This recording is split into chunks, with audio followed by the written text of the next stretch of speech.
And यार आज हमारे पास एक क्वेश्चन है and the question says that with the help of a diagram derive the formula for the resultant resistance of 3 register connected in series. तो basically यार बोल ये रहे हैं कि आप डायग्राम की मदद से आप मुझे बताओ कि जो 3 रजिस्टर को कनेक्ट करोगे सीरीज में उसका रिजल्टेंट रेजिस्टेंस कैसे निकालोगे, उसका फॉर्मूला डिराइव कर दो। तो पहले यार हमने क्या किया है, एक मतलब सिंपल सा लेबल डायग्राम बनाया है, ठीक है, आप देख सकते हैं। और यार हमने क्या किया है, यहाँ इसमें 3 रेजिस्टेंस लगाया है नेम्ड R1 R2 R3। और जिस बैटरी से जोड़ा है ना उसकी वोल्टेज कितनी है, V वोल्ट, आप देख सकते हैं नीचे।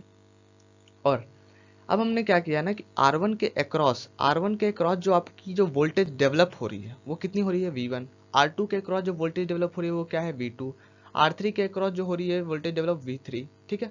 अब ऐसा क्यों हो रहा है, क्योंकि यार देखो ये सीरीज कॉम्बिनेशन, और सीरीज कॉम्बिनेशन में क्या होता है, वोल्टेज डिफरेंट होता है। ठीक है। तो वोल्टेज डिफरेंट हो रहा है तो हम क्या लिख सकते हैं, V is equal to V1 plus V2 plus V3। ऐसा क्यों, क्योंकि ओवरऑल जो वोल्टेज होगी वो तो बैटरी के वोल्टेज के बराबर होगी ना। अब यार ऐसा करते हैं, हम अपने इक्विवेलेंट रेजिस्टेंस R मान लेते हैं, क्योंकि हम सीधा फार्मूला से नहीं निकाल सकते। क्यों, क्योंकि हमें तो डिराइव करना है। तो हम कुछ मान लेते हैं कि इसका रिजल्टेंट रेजिस्टेंस कुछ R होगा। ठीक है। और करंट क्या फ्लो कर रहा होगा इसमें, कैपिटल I।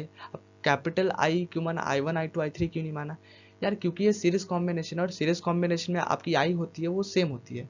अब बाई ओम्स लॉ हम लोग क्या जानते हैं, V is equal to I यार। तो V by I is equal to R लिख सकते हो। इसे आप इक्वेशन सेकंड मान लो और ऊपर वाले को फर्स्ट मान लेना। ठीक है। अब हम अप्लाई करते हैं Ohm's law for R1 R2 और R3, क्योंकि हमारे पास 3 रेजिस्टेंस है। अब V1 के लिए हम लिख सकते हैं क्या, V1 is equal to I into R1 लिख सकते हैं, इसको इक्वेशन थर्ड मान लो। V2 is equal to I into R2 लिख सकते हो, इसे इक्वेशन 4 मान लो। V3 is equal to I into R3 मान सकते हैं, इसे इक्वेशन 5 मान लो। ठीक है। अब हम क्या करते हैं, इन तीनों इक्वेशन को, यानी कि इसकी हमारे जस्ट हमने जो 3 4 5 किया ना, इसे अब ऐड कर लेते हैं अपन। So V1 plus V2 plus V3 is equal to IR1 plus IR2 plus IR3 आएगा। अब क्या करते हैं, हम I को कॉमन निकाल लेते हैं। क्या करते हैं, I को कॉमन निकाल लेते हैं। सिंपल अलजेब्रिक एक्सप्रेशन है यार, I निकाल सकते हैं, सेम है।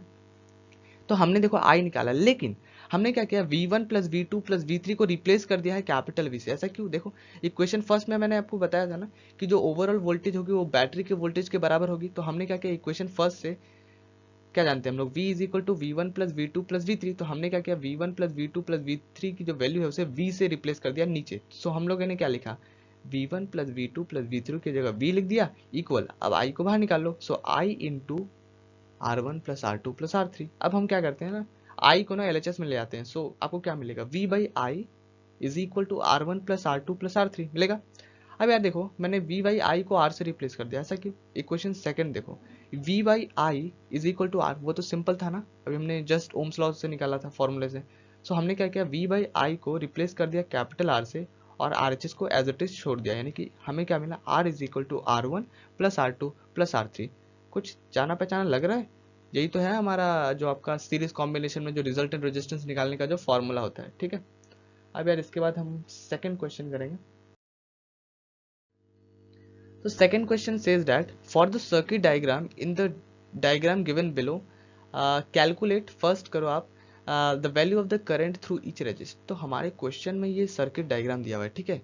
और इससे हमें इससे रिलेटेड इन्होंने 3 क्वेश्चंस पूछ रखे हैं। और पहला क्वेश्चन ये बोल रहा है कि आप मुझे ना वैल्यू ऑफ करंट बता दो थ्रू ईच रजिस्टर। तो ईच रजिस्टर के थ्रू आप मुझे करंट बताओ।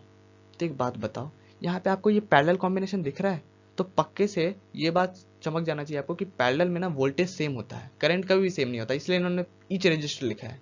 ठीक है। तो यहाँ पे वोल्टेज सेम होता है, तो हम लोगों ने पहले क्या किया, R1 को 5 लिख लेते हैं, R2 को 10 लिख लेते हैं, R3 को 30 लिख लेते हैं।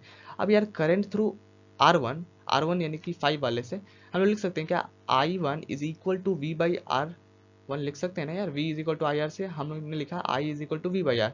सो I1 is equal to V by R1 is equal to, अब V की वैल्यू डालो, हमारी वोल्टेज कितनी है 6, तो 6 बाई R1 की वैल्यू 5, तो कितनी आएगी 1.2 एम्पियर। उसी तरह सेकंड देखो, करंट थ्रू R2 में हमने क्या डाला, I2 is equal to V by R2 is equal to V की वैल्यू डालो 6, और R2 कितना आ गया आपका 10। तो आपकी जब इसे सॉल्व करोगे तो you got the value 0.6 ampere. उसी तरह देखो करंट थ्रू R3 में क्या लिखा हमने, I3 is equal to V by R3 is equal to क्या आ गया, V की वैल्यू क्या है 6 है, और R3 की वैल्यू ऊपर से देख सकते हैं 30, तो 6 by 30 is equal to 0.2 ampere.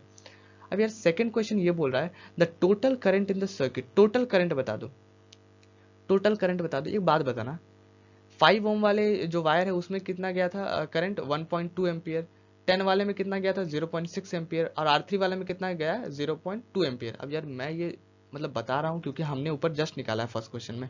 तो ये देखो R1 के अक्रॉस 1.2, R2 के अक्रॉस 0.6 और R3 के अक्रॉस 0.2।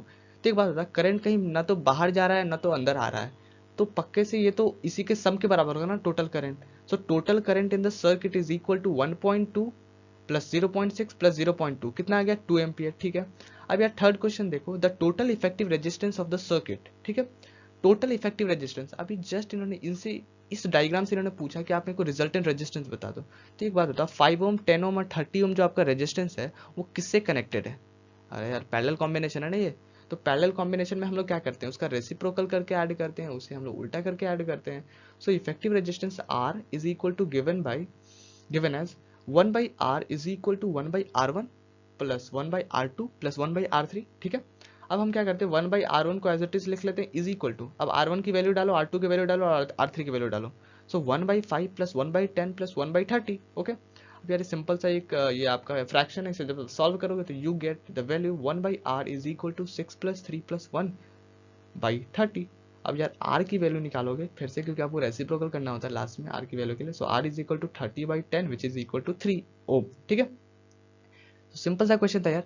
फर्स्ट वाले में आपको प्रूव करना था, किसकी हेल्प से हो गया प्रूफ? सिंपली ओम्स लॉ का जो फॉर्मूला है V is equal to I R, उसी को यार हमने ऐड कर दिया एंड देन आपका जो फॉर्मूला है वो आ जाता है।